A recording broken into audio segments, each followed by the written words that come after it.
আসসালামু আলাইকুম। আজকে হচ্ছে আমাদের পোর্ট্রেট মার্কেট এজেন্সিতে শুধু সানগ্লাসের ছবি তোলা হচ্ছে। তো ভিডিওটা হচ্ছে আপনাদেরকে একটা বার্তা দেওয়ার জন্য যে এই যে সানগ্লাসগুলো আমরা হচ্ছে হ্যান্ড গ্লাভস পরে শ্যুট করতে হয় আমাদের, বা এইগুলো যখন হচ্ছে আমরা পজিশন করি তখন আমাদের হচ্ছে গ্লাভস পরতে হয়। তো হ্যান্ড গ্লাভসটা কেন পরতে হয়?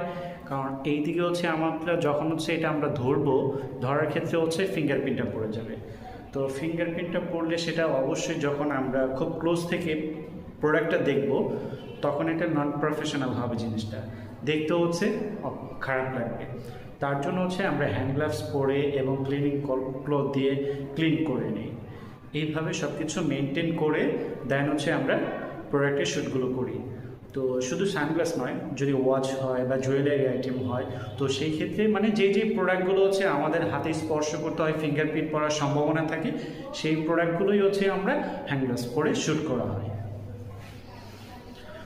তো আমাদের পোর্ট্রেট মার্কেট এজেন্সিতে আপনি আপনার প্রোডাক্ট শ্যুটের জন্য সার্ভিস নিতে চাইলে আমাদের পেজে যোগাযোগ করতে পারেন। Portrait market agency. ধন্যবাদ। আসসালামু আলাইকুম।